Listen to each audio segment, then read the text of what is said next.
So అలా ఒక Prabhas stature ఉన్న హీరో చేస్తే ఒక ఒక రియాలిటీ వస్తుంది. అలాంటి ప్లేస్లో తేజాన్ని తీసుకోవడానికి ముఖ్య కారణం ఏంటి సార్? ప్రభాస్ గారికి పవర్స్ రావాల్సిన అవసరం లేదు సార్. సో నిన్న సలార్ ట్రైలర్ చూసారు కదా మనం.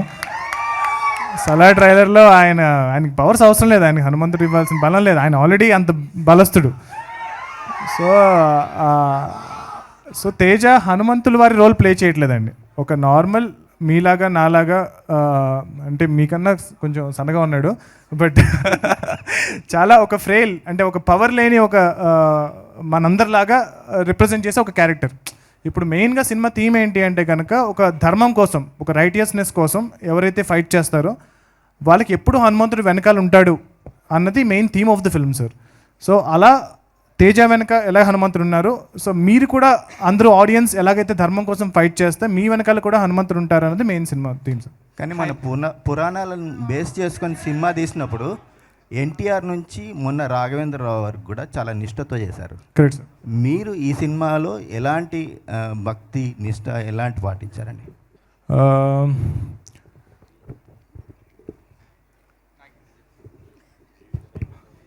అంటే అది ఆయనకి సెంటిమెంట్ ఏమో చెప్పటం అని నాకు తెలుసు. సో ఆ చిన్నప్పుడు ఆ శ్రీరామ్ దాసు అవన్నీ నేను కూడా చేశానండి, అదే నిష్ఠతో నేను కూడా చేశాను. సో అవన్నీ మాకు తెలుసు. అలా అంతే జాగ్రత్తగా ఈ సినిమా కూడా చేసాము. అట్లా అన్నిటికంటే ముందు మా సినిమా పట్ల డెడికేషన్, హార్డ్ వర్క్ ముందు నిలబడిందండి. సో మీరు ఇక్కడ చూస్తే స్టేజ్ మీద హనుమంతుల వారి విగ్రహం ఉంటే మేము చెప్పులు కూడా వేసుకోకుండా వచ్చాం. సో అలాగే చేసామండి, అంతే జాగ్రత్తగా చేసాం sir. Hi Prashant. Hi Prashant. Hi Srivatsan here. మీరు జనరల్గా film isn't written, it gets made అని అంటారు. సో ఇలాంటి ఫిల్మ్ మీకు రిఫరెన్స్ పాయింట్స్ లేకుండా చేశారని మీరే చెప్పారు. So when you don't have any reference point and you don't know how you'll execute it, how do you write it? So then only you will do something that is very original. So if you already have a reference point, you will try to imitate that. So but I kind of study, అంటే like ఏదైతే super hero genres already వచ్చినాయో, ఏదైతే universes already ఉన్నాయో అన్నీ study చేశాను.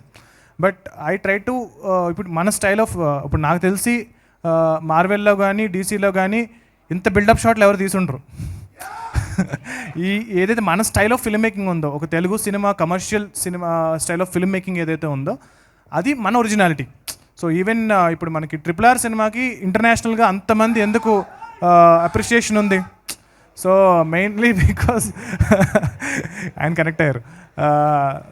So ఆ style of film making కానీ, ఆ నేటివిటీ కానీ, going local is the new global అంటున్నారు కదా ఇప్పుడు. సో మన స్టోరీస్, మన నేటివిటీ, మన స్టైల్ ఆఫ్ ఫిల్మ్ మేకింగ్ అనేది ఎంత బాగా మనం దాన్ని ఎంబ్రేస్ చేస్తే బెటర్. అంటే హాలీవుడ్ లాగా సినిమా తీయడం అనేది ఒక స్టైల్ ఆఫ్ ఫిల్మ్ మేకింగ్ అయితే, మన స్టైల్ ఆఫ్ ఫిల్మ్ మేకింగ్ ఒకటి ఉంది కదా. సో దాన్ని మేము ఎంబ్రేస్ చేస్తూ ఈ మూవీస్ చేసామండి.